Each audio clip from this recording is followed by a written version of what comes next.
துளசியா ஜனனியா? என்னை பார்த்து பயப்படாம நேருக்கு நேரா பேசுறான. துளசிக்கு இந்த தைரியம் எப்படி வந்துச்சு? ஒன்றும் புரியலையே.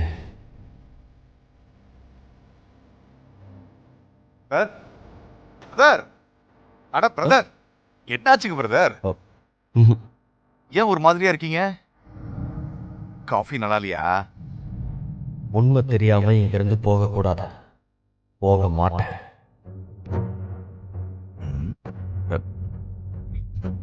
நல்லா தான் இருக்கு பிரதர். பிரதர், என்னாச்சு பிரதர்? ஒன்றும் இல்லை, வேற ஒரு பிரச்சனை. அண்ணே போலாம் அண்ணே.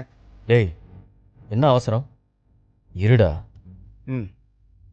பிரதர், தப்பா எடுத்துக்காதீங்க. ரெஸ்ட் ரூம் போலாமா? ஐயோ, அட கடவுளே, இதுதான் உங்க பிரச்சனையா? இதுக்கா இவ்வளவு டென்ஷனா இருந்தீங்க? என்ன பிரதர் நீங்க?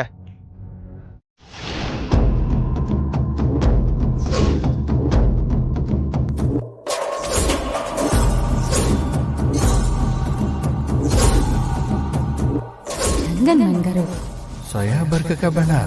Terima kasih.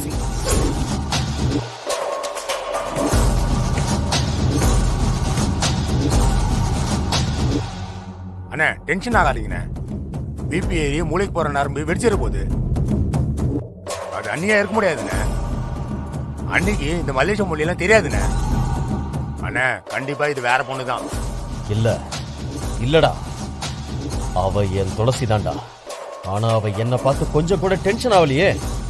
அதுதான்டா எனக்கு புரியல. அண்ணே கண்டிப்பா அது அண்ணி இல்லண்ணே. அண்ணியா இருந்தா உங்களை பார்த்த உடனே பயப்படணுமே. கொஞ்சம் கூட பயப்படலனா என்ன அர்த்தம்? எனக்கு புரியல. அவளா இல்லையா, துளசியா இல்லையான்னு எனக்கு தெரிஞ்சாகணும்டா. அது வரைக்கும் இந்த ஊரை விட்டு நான் போக மாட்டேன்டா. துளசியா மட்டும் இருந்துச்சு, இருக்குடா அவளுக்கு. சேதுன்னா யாருன்னு நான் அவளுக்கு காட்டுறேன். துளசி, நான் கேட்டதுக்கு நீ சரியா பதில் சொல்லு. சிவாவை பத்தி நீ என்ன நினைக்கிற? என்ன நினைக்கிறேனா? நான் என்ன சொல்ல? சரி, சிவா உன்னை தொடும் போது எப்படி இருந்துச்சு? சி, நீ இப்ப என்ன கேக்குற? எனக்கு எப்படி இருக்கும்? நீ நினைக்கிற மாதிரிலாம் ஒண்ணும் இல்ல. நீ பைத்திய மாதிரி பேசிட்டு இருக்காத. சும்மா கோவப்படாம பதில சொல்லுடி. சிவா தொடும் போது உனக்கு கம்பளி பூச்சி ஓடுற மாதிரி இருந்துச்சா இல்லையா? மென்டலா நீ? அப்படிலாம் எதுவும் இல்ல. நீ பாட்டுக்கு வளராரு. சேது உன்னை தொடும் போது பருபருப்பா கம்பளி பூச்சி ஓடுற மாதிரி இருந்துச்சுன்னு சொல்லி அழுதல்ல. சிவா உன்னை தொடும் போது அப்படி இல்லையே. கடவுளே, எப்படி அப்படி இருக்கும்? சேதுவும் சிவாவும் ஒன்னா? அப்படியெல்லாம் இல்ல. சிவா ஒரு ஜென்டில்மேன், நாகரிகமானவர். சூப்பர். அப்படின்னா வேற எப்படி இருந்துச்சு? இப்ப கால் பண்ணி டார்ச்சர் பண்ற நீ. சரி, நீ பேசினது போதும், முதல்ல கட் பண்ணு. கண்டிப்பா சேது டவுட்ல தான் இருப்பான். இனிமேதான் நீ ஜாக்கிரதையா இருக்கணும்.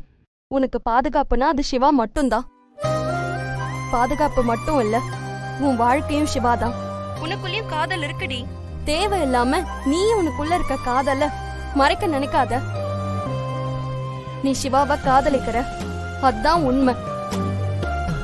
இது அந்த காமாட்சி அம்மன் மேல சத்தியம். நான் வைக்கிறேன். ஹலோ.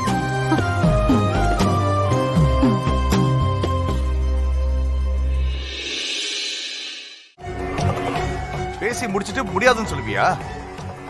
மாமாவை பத்தி என்ன நினைப்பாங்க? ஊர் என்ன வேணாலும் நினைக்கட்டும். நமக்கு காவேரி வாழ்க்கை முக்கியம் இல்ல. பூ போட்டு பார்த்துட்டா நல்லது.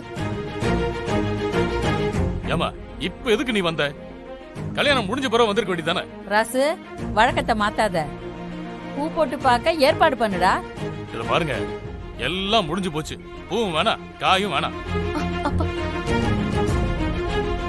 சிவா, பூ போட்டு பார்த்தே ஆகணும்னு சொல்லுங்க. கடவுள் நினைச்சா காவேரியை காப்பாத்தலாம். ப்ளீஸ். ஏன்பா அது சாமி குத்தமாயிடாதா? இப்ப பூ போட்டு பார்த்தே ஆகணும்பா. டேய், இப்ப எதுக்கு ஏத்தி விடுற? சிவா சரியா தானே சொல்றான். என் பேத்தி வாழ்க்கை, பூ போட்டு பார்க்க ஏற்பாடு பண்ணுடா. பண்ணாம இருந்தா தெய்வ குத்தம் ஆயிடாதா?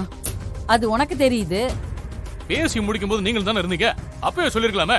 மாப்பிள்ளை குடும்பத்தை வர சொல்லியாச்சு. அப்ப சொன்னா சரியா இருக்காதுன்னு நினைச்சேன். அதுக்காக பூ போட்டு பார்க்காம கல்யாணத்தை பண்ணுவியா? என்ன ஜனனி, இதெல்லாம் உன் வேலையா? என்ன சொல்றீங்க? என்ன சொல்றீங்களாவா? பாட்டியை ஏத்தி விட்டது நீதானே? இப்படி ஒரு வழக்கம் இருக்கிறதே எனக்கு தெரியாது.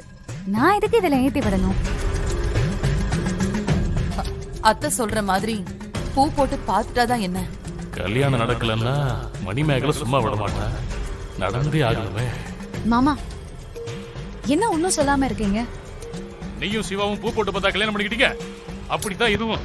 இத பாருங்க, இத பத்தி யாரும் இனிமே பேச வேணாம். முடிஞ்சா கல்யாணம் பண்றதுக்கு கூடமான வேலை பாருங்க. இல்லனா பேசாம ஒதுங்கிருங்க. அதான் இந்த குடும்பத்துக்கு நல்லது. ராசு, சாமி குத்தம் பண்ணாத. அது குடும்பத்துக்கு நல்லது இல்ல. இந்த கல்யாணம் நடக்கலன்னா தான் குடும்பத்துக்கு நல்லது இல்ல. நான் ஒத்துக்க மாட்டேன். பூ போட்டு பார்த்து சாமி சம்மதம் சொன்னாதான் இந்த கல்யாணம் நடக்கும். இல்லனா அப்படி ஒரு சம்பந்தமே தேவையில்லை. தூக்கி போட்டு எல்லாரும் வேலையை பாருங்க. அம்மா, என்ன நினைச்சு பேசிட்டு இருக்கீங்க? பேசி முடிச்சு பத்திரிக்கை அடிக்க போற நேரத்துல குட்டையை குழப்பாதீங்க. நீங்க கொஞ்சம் பேசாம இருக்க மாட்டீங்களா? டேய், குரலை ஒசத்தி கத்தனா என் வாயை மூட முடியாது. பூ போட்டு பார்க்காம இந்த கல்யாணத்தை நடத்த நினைச்சா என் உயிரை கொடுத்தாவது தடுப்பேன். நடு வீட்டுல தூக்குல தொங்குவே பாத்துக்க. அத்தை ஏன் இப்படி எல்லாம் பேசுறீங்க? அம்மா, நல்ல தானமா பாட்டி சொல்றாங்க. இந்த கல்யாணம் நடக்கணும்னு விதி இருந்தா அது சாமியே சொல்லட்டுமே.